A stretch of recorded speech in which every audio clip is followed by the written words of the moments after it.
जयंती पर पीसीसी में पुष्पांजलि कार्यक्रम का आयोजन किया गया।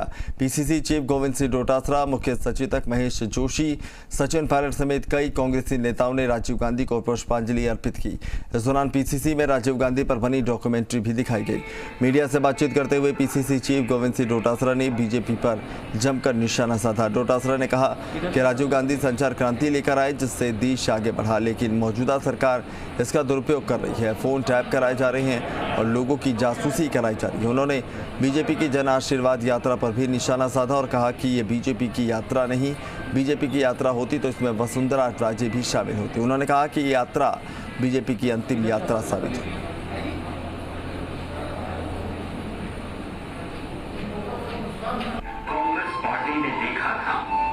गांधी जी की 21वीं सदी में जो संचार क्रांति लेकर के आने का जो सपना था और जो सपना साकार किया था, उसका दुरुपयोग करके हमारे ही देश के नेताओं और अन्य मीडिया कर्मियों और अन्य लोगों के फोन टेप करा के जासूसी करवा रहे हैं। मैं समझता हूं ये सपना तो राजीव गांधी जी ने या देश के किसी नागरिक ने नहीं देखा था। भाजपा की यात्रा नहीं है। भाजपा की यात्रा होती तो वसुंधरा जी भी साथ होती।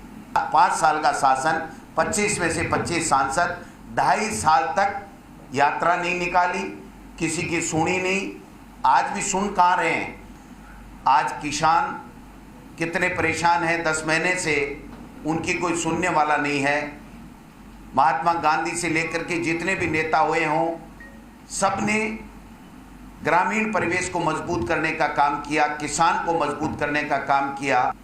किसानों के हक के ऊपर दमन करने वाले लोग आज किसान को चिढ़ाने के लिए, उसके घावों के ऊपर नमक छिड़कने के लिए ये कह रहे हैं कि देखो हम तो आ गए।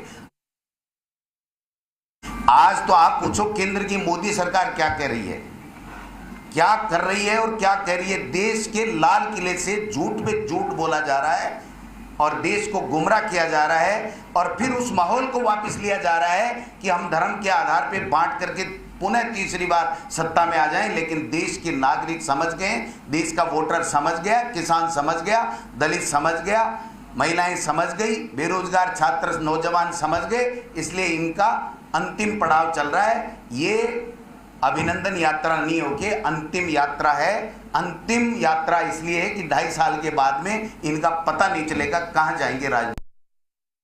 सतीश पूनिया जी जो अपने नाक पे मक्खी नहीं बैठने देते थे, जो किसी को, चाहे वसुंधरा जी हो कोई हो, किसी को नेता स्वीकार नहीं करते थे।